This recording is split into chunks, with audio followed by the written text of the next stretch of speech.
got a couple of people out, so I'm going to go ahead and record.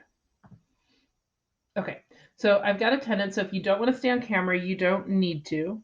I'm going to switch cameras so I can give you guys some instructions.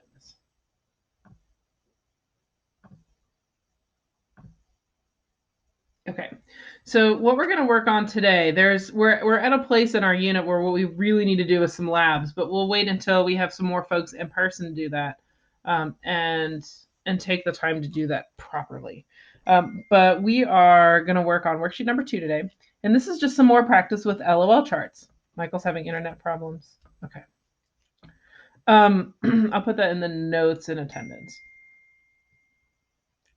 So it says up at the top, for each of the situations described below, use an energy bar chart, an LOL chart, to represent the ways that energy is stored in the system and flows into or out of the system. Remember, that's all that we're keeping track of with these.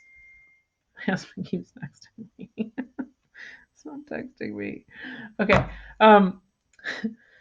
Remember that all that we're keeping track of in these LOL charts is the way that energy changes between the initial and the final, and if energy is going into our system or out of our system.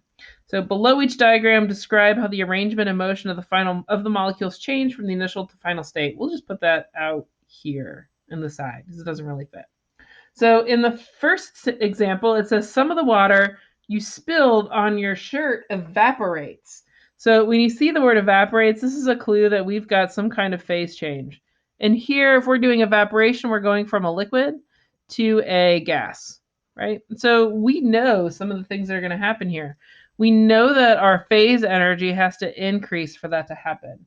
And the reason that that energy must increase is because if we look at our initial situation where we have a liquid, we've got particles that are probably, sitting at the bottom of our container, and they have some motion and they're moving around a little bit.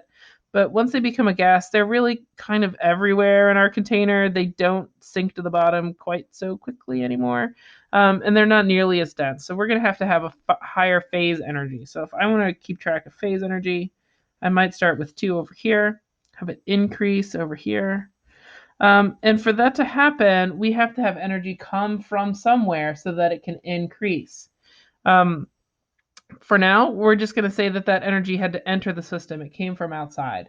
So our system might be just the water or the water in the shirt, but there's some energy coming from outside of that that's allowing that to increase. So I'm going to have my energy coming in to do that. I'm going to label it Q. Now, do I have any thermal energy changes? Well, we know we have evaporation happening, but it doesn't really say that there's any change in temperature. It is possible for things to evaporate without changing temperature. Normally, we think about it as heating up because energy has to go into it. And so that's one of the ways that we simplify that when we're teaching you guys stuff earlier. But, it kind of depends on other factors. It depends on your pressure. It depends on the surface area of the liquid, other things.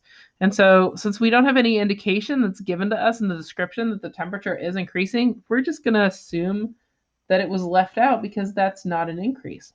So my thermal energy is going to stay the same. You guys, I've told you guys, I like leaving it at 2, but if you want to say that it's 0, that's fine. There's also no chemical change. We're not being told that there's heat being produced, sound being released. It's not glowing. And so we're not producing a gas or bubbles that are a product of a reaction. So our chemical energy is going to stay the same too. So in my chart, the only thing that changes between the initial and the final situation is that my phase energy has increased, and it's because I put energy into my system. So you guys have any questions about that one? No questions.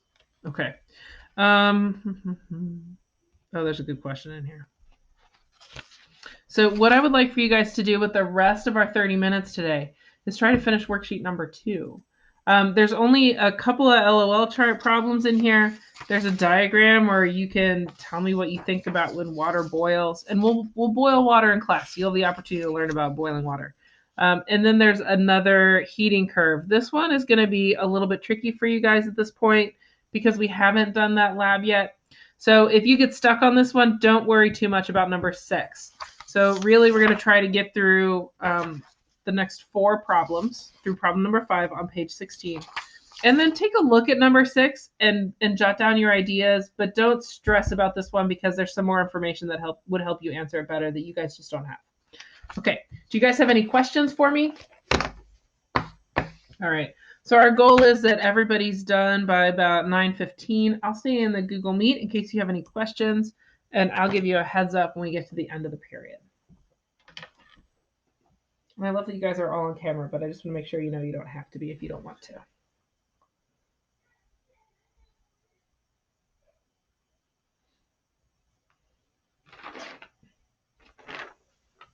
I'm just going to work on my crochet project. It's Halloween themed. I've done a cat and an owl.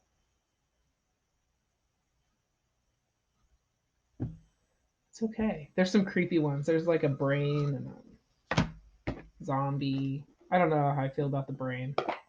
It's got a bite taken out of it, so it seems weird.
When water boils away, is that part of a chemical change?